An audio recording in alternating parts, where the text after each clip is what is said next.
Megillah discusses the three items that Mordechai was given to wear: the royal garments, the royal crown, and this horse which the king rode upon. We already explained yesterday a little about the meaning of the crown and the garments. Now we'll explain the horse. So the idea of a horse is something that brings things far. The horse is fast and it brings things where they need to go.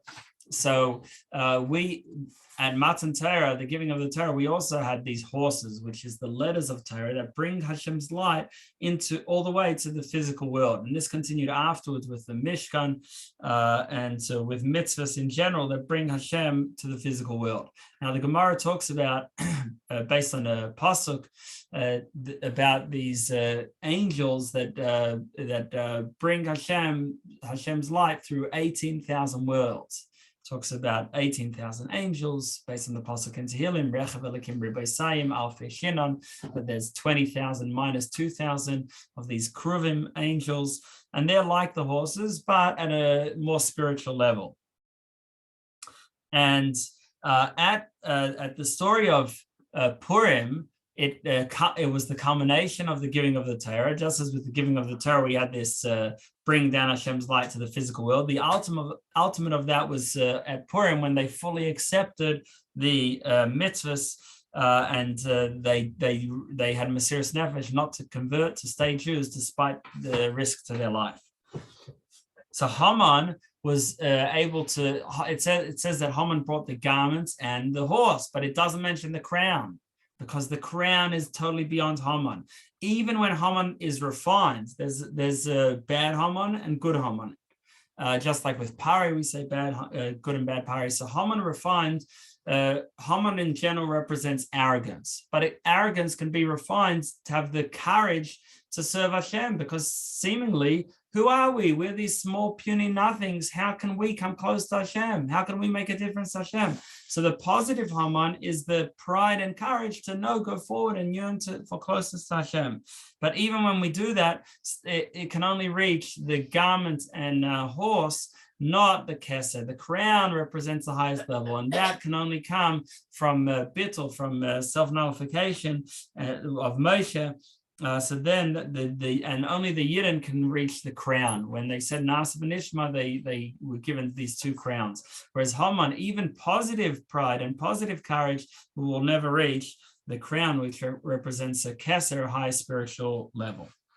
So now, the difference between the difference between Torah and mitzvahs is that on one hand, Torah brings down Hashem's light in an internal way, that we actually take it in from what Kabbalah calls mochas dima, the hidden mind. So it brings from above, but it's still, because it's going to be internalized by us, there's a limit to how much we can internalize, and therefore it brings down a lower level. Whereas mitzvahs, because mitzvahs we're just doing them, we're not taking it in the same way, we're not understanding them necessarily. So mitzvahs can bring down from a higher level of godliness, where from what we call sovev, the surrounding energy, the beyond energy, and that's the advantage of mitzvahs over Torah. Whereas Torah's advantage is that at least it's internalized. So now there's our mitzvahs bring down these horses that, so to speak, as these channels that pull Hashem's light down to us, and then the malachim they bring down the Hashem as well, but the horses are faster. In other words, our mitzvahs bring down Hashem more. Like we said before, that Haman can also help with bringing the garments and the horse, because pride can be used. Haman represents arrogance and like a Molech, and that can be used for something positive. But the crown itself, that is only through pure godliness. And because of the importance of transforming this world, and how only a high level of godliness can relate to this physical world. So that's why when Mashiach comes, the only parts of Nach will no longer be special, because there'll be such great revelation that Nach will be, the prophecies in Nach will be like the same level.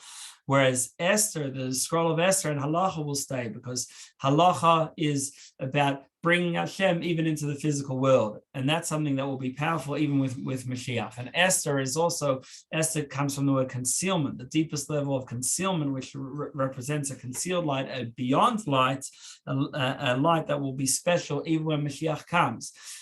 So in short, bringing down godliness into the physical requires this even beyond world's light, a Kesser type light, and the horses represent the actual channel that the ones that actually bring Hashem's light, the letters of the commands of mitzvahs that bring Hashem's light down to the physical world.